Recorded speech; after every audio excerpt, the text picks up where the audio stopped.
What's going on, everybody, and welcome back to part 2 of our latest flip project.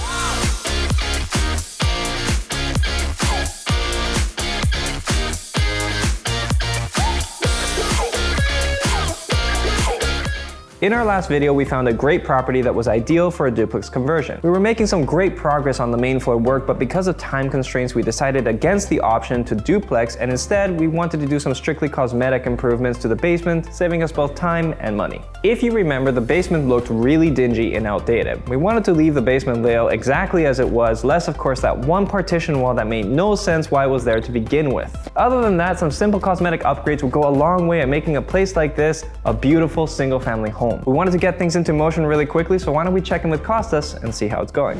Hey guys, welcome to the basement. As you can see, still in the very raw stages, but a lot of good progress has been made down here. This is going to be primarily used as a recreational space. We're still working on the framing. We've got the insulation. We're going to slap that in there and obviously encapsulate it with the drywall. Now, if you guys remember that eyesore that was back here, you know, the door that Andrew really liked?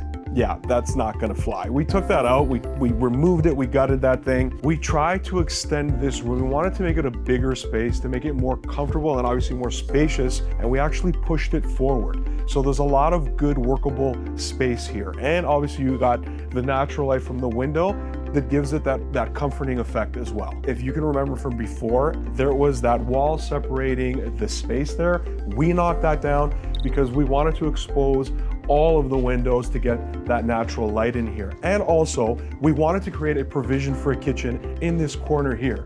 Take a look at the stack of this drywall. This is gonna be a big project, but once we're through with it, it is gonna look absolutely great.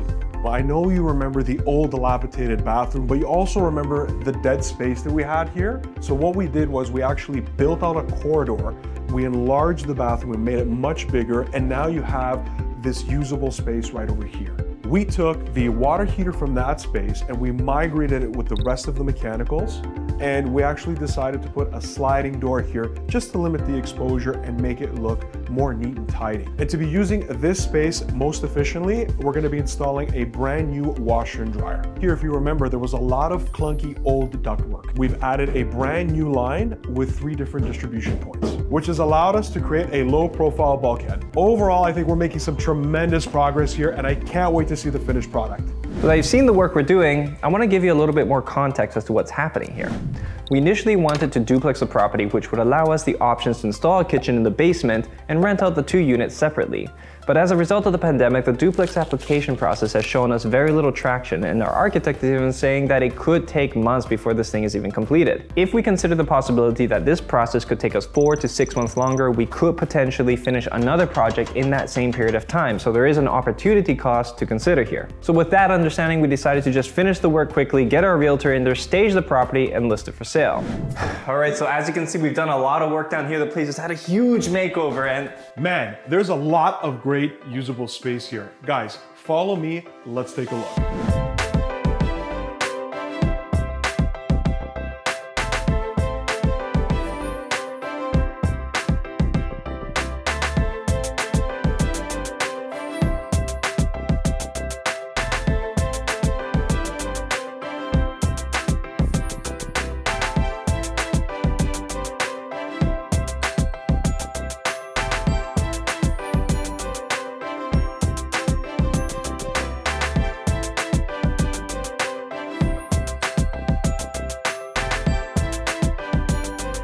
As you can see, we've turned this into a very comfortable second living room.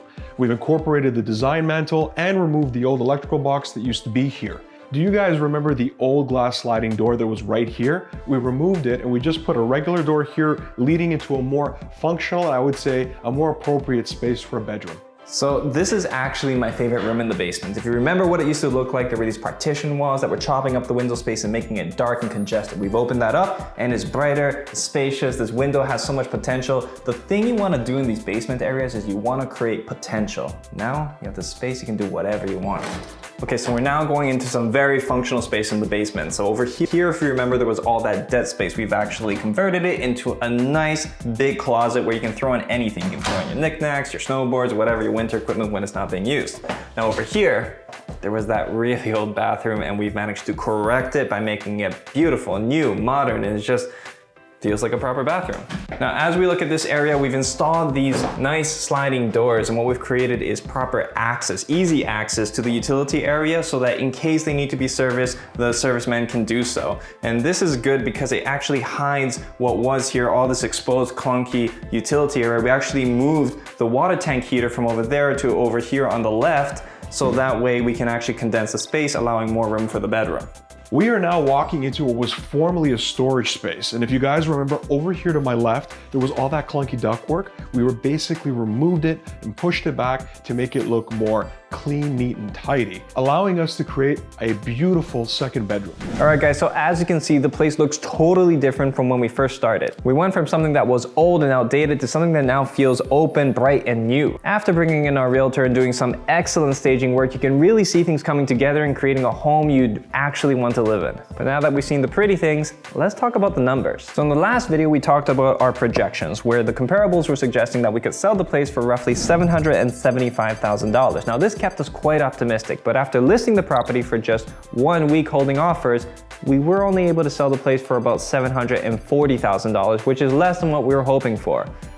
But just to be clear, that still leaves us with a project margin of roughly $115,000 in less than 6 months. Now, obviously, there are still additional deductions to be made there, things to consider such as your closing costs, realtor fees, lender fees, your lawyer fees, and other such things. But even with all that and taking into account the capital requirement less any subtractions, the margin still translates to a 35% return on investment, which is really not something I'm going to complain about. Now, if those returns sound good to you and you want to learn how you can do them, we're currently offering free one-on-one coaching programs through the professionallandlordgroup.com, where we can help you on your real estate investing journey. So that concludes yet another project, but now I want to know, what are your thoughts? Would you do anything differently? Tell us how, tell us why. Drop us a comment in the comments below. As always, don't forget to like this video and subscribe to our channel. Thanks for watching. See you on the next one.